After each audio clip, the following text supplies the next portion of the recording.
모든 것을 뒤져보면은 곳곳에 복이라는 단어를 써놓으면서 복이 임했으면 좋겠다, 복이 임했으면 좋겠다.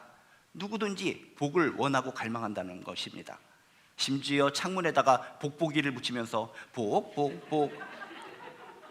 하여튼 많은 사람들은 믿는 사람이나 안 믿는 사람이나 복이 정말 임했으면 좋겠다, 복 있는 인생이 되었으면 좋겠다 라는 마음으로 살아갑니다. 그런데 믿는 사람에게 있어서 성경이 중요한데, 성경 말씀은 그 복에 대해서, 모든 사람들이 그렇게仰망하고 그렇게 받기를 원하는 그 복에 대해서 어떻게 이야기할까? 성경은 그 복에 대해서 아주 쿨하게, 심플하게, 산뜻하게 이야기를 합니다.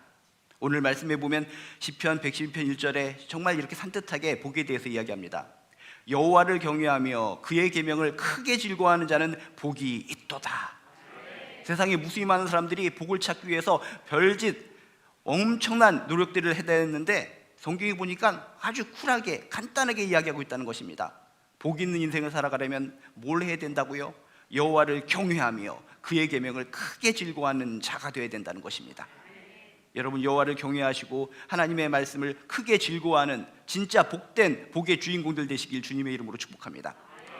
근데 성경은 간단하게 복이 있도다 라고 얘기하는 것이 아니라 심지어 이렇게까지 얘기합니다. 우리가 여호와를 경외하며 그의 계명을 즐거워하면서 살아가면 우리 대에 끝나는 것이 아니라 2절에 보니까 후손에게도 복이 있으리로다 라고 성경에 써 있습니다. 나에 대해 복을 주셔도 감지덕지해 죽겠는데 후손에게 복이 있으리로다, 그의 후손이 강성해지리로다 라고 성경은 우리에게 소개하고 있습니다. 너무나 감사한 말씀이죠. 더 나아가 3절에 보면 이런 표현까지 있습니다. 여호와를 경외하며 그의 계명을 크게 즐거워하는 자는 부와 재물이 그의 집에 있고 영원히 하는 일마다 잘 되리라. 만인들에게 기억되는 축복의 인생이 되리라 라고 선포하고 있습니다. 엉뚱한 곳에서 박박 긁으면서 복을 찾는 것이 아니라 진심으로 하나님이 살아계실진데 여호와를 경외하면서 그의 말씀을 크게 즐거워하면서 나에게 주시는 복, 나의 가정에게 주시는 복, 후손들에게 주시는 복, 부와 재물이 우리 가정에 충만해서 만인들에게 기억되고 하는 일마다 잘 되는 존귀한 인생 되시기를 주님의 이름으로 축복합니다. 이런 말씀을 들으면 뿌듯합니다. 아, 그래, 나는 하나님을 경외하는 자고 하나님의 말씀을 통해 크게 즐거워하는 자가 나인 것 같아. 그런데 뒤돌아보면 고개가 갸웃갸웃거려집니다. 아, 그래, 여호와를 경외하며 그의 계명을 크게 즐거워한다 라는 것은 마음에 와닿고 내가 복의 인생이라는 것은 알겠는데, 이게 뭐지? 여호와를 경외한다는 거, 하나님의 말씀을 크게 즐거워한다는 것이 실제적인 삶 속에서 어떻게 하는 것이지? 하면서 고개를 갸우뚱갸우뚱거리는 크리스찬들이 많이 있다는 것입니다. 그렇다면 진짜 여호와를 경외하며 그의 계명을 크게 즐거워하는 자는 구체적으로 누구인가? 실제적으로 어떤 사람이 여호와를 경외하며 그의 계명을 크게 즐거워하는 자인가? 이것을 우리가 제대로 알아야지 그런 사람으로 살아가서 복의 주인공이 확실하게 될 수 있다는 것입니다. 성경은 그렇게 막연하게 허공에 뜬 구름처럼 이야기해놓고 무책임하지 않습니다. 항상 말씀이 주어지면 그 말씀에 대한 해석이 정확하게 붙는 것이 성경 말씀인 줄로 믿습니다. 그래서 성경, 신약 성경의 말씀에 보면 여호와를 경외하며 그의 계명을 크게 즐거워하는 자가 어떤 자다라고 하는 것을 명확하게 이야기하고 있습니다. 그게 바로 오늘 신약에서 읽은 말씀입니다. 마태복음 5장 13절에 보면 이렇게 써 있습니다. 너희는 세상의 소금이니. 14절에 보면 이렇게 써 있습니다. 너희는 세상의 빛이라. 우리가 진정 여호와를 경외하며 하나님의 말씀을 크게 즐거워하며 살아간다면 우리는 세상 속에서 소금 또는 세상의 빛으로 살아가야 된다는 것입니다. 내가 진정 하나님을 경외하는 사람 맞을까? 하나님의 말씀을 크게 즐거워하는 사람 맞을까? 궁금히 여기신다면 내가 이 세상 속에서 소금으로 살아가고 있는가? 이 세상 속에서 빛으로 살아가고 있는가? 체크해 보시기를 주님의 이름으로 축복합니다.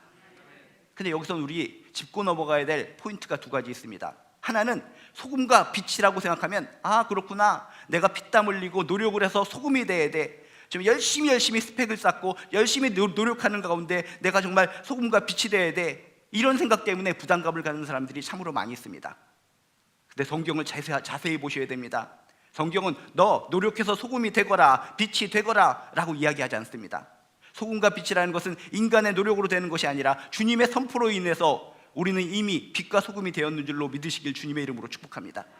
그래서 오늘 말씀 13절, 14절에 뭐라고 써 있습니까? 너희는 세상의 소금이 되어라, 세상의 빛이 되거라 라고 말씀하신 것이 아니라, 너희는 진정 하나님을 경외하고 하나님의 말씀을 크게 즐거워하는 자라면 이미 너희들은 세상의 소금이다, 너희는 세상의 빛이다 라고 주님이 선포하고 있다는 것입니다. 내가 소금이 되고 빛이 될 것을 생각하면서 그 노력, 그 땀, 그거 하려면 어떻게 해야 돼? 부들부들 떨지 마시고, 내가 이미 진정 마음 중심으로 하나님을 경외하며 하나님의 말씀을 즐거워야 하는 사람이라면 나는 이미 세상의 소금이요 빛이다 라는 것을 믿으시길 주님의 이름으로 축복합니다. 또 한 가지 이 말씀에 대한 포인트가 있는데, 소금과 빛의 역할이라는 것은 그냥 산속에 숨어서, 집안에 내가 숨어서 소금과 빛의 역할을 감당하는 것이 아니다 라고 하는 것을 오늘 성경 말씀에 이야기하고 있습니다. 그래서 13절 14절 쭉 뭐라고 얘기합니까? 너희는 세상의 소금이니 집에서 가만히 있거라 라고 하는 것이 아니라, 소금이 만일 그 맛을 잃으면 무엇으로 짜게 하리요? 후에는 아무 쓸데없어 다만 밖에 버려져 사람에게 밝힐 뿐이니라 라고 얘기하고, 또 14절에도 뭐라고 얘기합니까? 너희는 세상의 빛이라. 산 위에 있는 동네가 숨겨지지 못할 것이요 사람이 등불을 켜서 말 아래 두지 아니하고 등경 위에 두나니 이러므로 집안 모든 사람에게 빛이 느니라 라고 얘기하면서, 우리가 소금이고 빛이라면 숨어서 사는 것이 아니라, 산속에 들어가서 사는 것이 아니라, 사람들 앞에서 그 속으로 들어가서, 세상 속으로 들어가서 우리가 소금과 빛의 역할을 감당해야 한다라고 하는 포인트를 기억하시길 주님의 이름으로 축복합니다. 많은 사람들이 하나님을 믿으면서 하나님을 내가 거룩하게 존귀하게 믿기 위해서 사람들을 접하면 안 돼, 세상 속으로 들어가면 안 돼, 그냥 고귀하게 산속에 들어가서 그저 기도만 하면서 정말 뽀로롱 땡땡굴 울려대는 산새 소리를 들으면서 졸졸졸 흐르는 시냇물 소리를 들으면서 살 거야, 이런 뭔가 환상에 젖어 살아가는데, 성경은 그렇게 얘기하지 않습니다. 산속으로 들어가서 거룩하게 살라라고 하는 것이 아니라, 소금과 빛의 역할을 하려면 사람들 앞에 숨지 않는다, 사람들 속으로 들어간다, 사람들 앞에 자신을 드러낸다 라고 성경은 이야기하고 있습니다. 우리가 진정 하나님을 경외하고 그의 계명을 크게 즐거워한다면 우리는 이미 소금과 빛인 줄로 믿습니다. 숨지 마시기 바랍니다. 도망치지 마시기 바랍니다. 담대하게 사람들 속으로, 사람들 앞에 내가 소금인 것을, 내가 빛인 것을 드러내시기를 주님의 이름으로 축복합니다. 그러면 자연스럽게 하나님께서 주신 짠맛처럼 하나님께서 주시는 성령의 맛이 그들에게 스며들 줄로 믿습니다. 자연스럽게 내가 사람들 앞에 하나님의 자녀인 것을 노출시키면은, 내가 노력하지 않아도 나의 빛이 그들에게 흘러가서 그들이 우리들의 아름다운 모습, 하나님의 자녀의 모습을 보고 하나님께 영광 돌리게 될 줄로 믿습니다. 그래서 16절도 뭐라고 얘기합니까? 이같이 너의 빛을 사람 앞에 비치게 하여 그들로 너의 착한 행실을 보고 하늘에 계신 너희 아버지께 영광을 돌리게 하라. 정리하면, 여호와를 경외하며 그의 계명을 크게 즐거워하는 자에게 복이 임하는데, 여호와를 경외하며 그의 계명을 크게 즐거워하는 자는 누구인가? 바로 뭡니까? 소금과 빛의 역할을 감당하면서 사람들을 하나님께로 인도하는 통로가 되는 자, 이게 바로 여호와를 경외하며 그의 계명을 크게 즐거워하는 자의 실제적인 모습인 줄로 믿습니다. 다른 말로 얘기하면 뭡니까? 사람들이 하나님께 가는 것을 가로막는 자, 사람들이 하나님께 가는 것을 차단하는 자, 이런 자들은 하나님을 경외하는 자가 아니라는 것입니다. 하나님의 말씀을 크게 즐거워하는 자가 아니라는 것입니다. 여러분들을 통해서, 여러분 한 사람 한 사람을 통해서 사람들이 하나님께 가는 것을 저지당하고 방해받고 도망치게 만드는 것이 아니라, 여러분들의 빛과 소금의 역할을 통해서 이 땅에 무수히 많은 사람들이 여러분들을 통해서 하나님께 나아가 하나님께 영광 돌리고 하나님의 복음의 선물을 받고 모두 천국의 잔치에 초대받는 귀한 역할, 귀한 매체가 되는 저나 여러분 되시기를 주님의 이름으로 축복합니다. 여호와를 경외하며 그의 계명을 크게 즐거워하는 자는 복이 있도다. 소금과 빛의 역할을 감당하며 사람들을 하나님께로 인도하는 통로가 되어 살아가는 저나 여러분 되시기를 주님의 이름으로 축복합니다. 이제 우리 받은 말씀을 기억하면서 잠시 조용히 기도하도록 하겠습니다. 우리 기도하시겠습니다.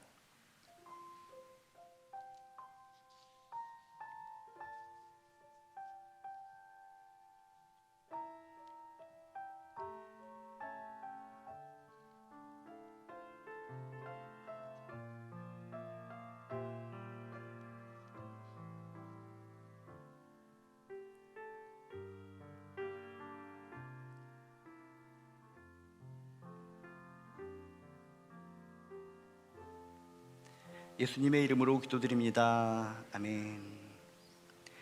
이제 거룩한 식사를 시작하겠습니다. 우리 다 함께 찬송가 228장 1절을 찬양합니다.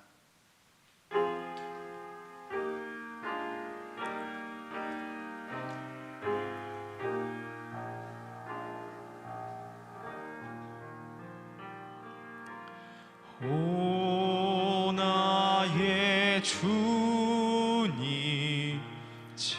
친히 배우니 영원한 세계 밝히 나타나 한없는 은혜 길이 누리니 주님께 모든 염려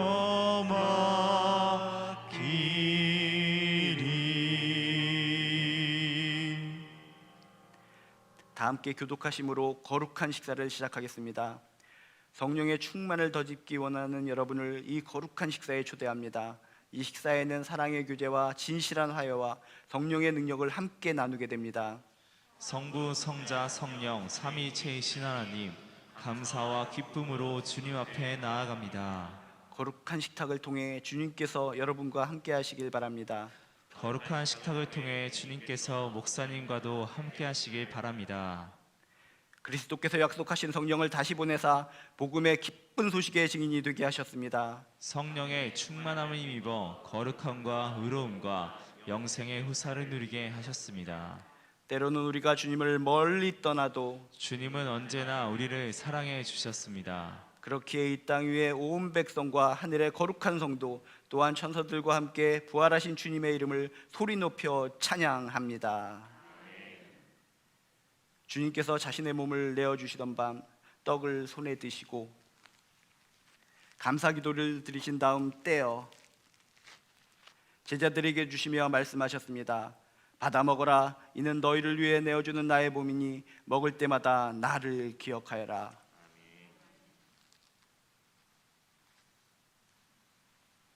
식후에 주님께서는 잔을 드시고 감사기도를 드리신 후에 제자들에게 돌리시며 말씀하셨습니다. 이 잔을 마시라. 이는 죄사함을 얻게 하려고 많은 사람을 위해 흘린 새 언약의 피니 이를 행할 때마다 나를 기념하여라. 기도하겠습니다. 거룩하신 하나님, 일찍이 주님께서 세상에 보내셨던 성령을 지금 다시 보내주시사 놓여진 떡과 포도주 위에 임하셔서 이 식탁을 성별하여 주시옵소서. 또한 성령님께서 여기 모인 우리 위에 임재하여 주셔서 이 떡과 포도주로 영원한 생명의 양식이 되게 하여 주시옵소서. 이를 먹고 마심으로 그리스도의 새로운 몸을 힘입어 세상을 변화시키는 능력이 되게 하여 주시옵소서. 우리 주 예수 그리스도의 이름으로 기도드리옵나이다. 아멘. 주님께서 가르쳐 주신 기도로 우리 함께 찬양하시겠습니다.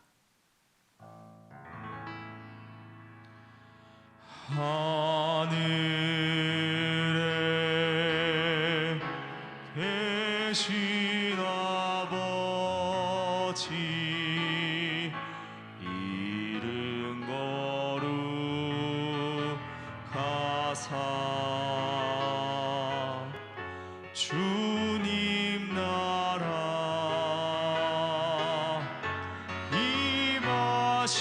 임하시고 뜻이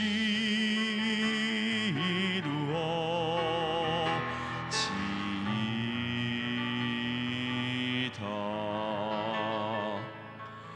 일용할 양식 주시고 우리들의 큰 죄 다 용서하옵시고 또 시험에 들게 마시고 악에서 구원하소서. 대개 주의 나라 주의 권세 주의 영광 영원히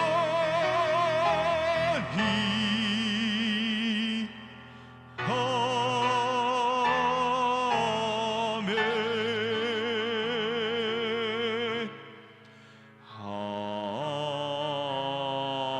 아멘.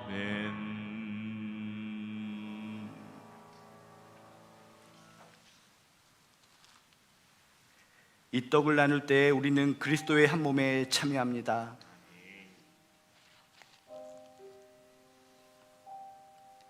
이 잔을 나눌 때에도 우리는 그리스도의 피에 동참합니다. 이제 우리 떡과 잔을 나누겠습니다. 받으실 때 한 손을 위로 또 한 손을 아래로 십자가형을 만들어서 받겠습니다. 떡과 잔을 받으신 후에는 자리로 돌아가셔서 기도하시고 먹겠습니다. 먼저 이 앞에 있는 분들이 받겠습니다. 이는 그리스도의 몸입니다.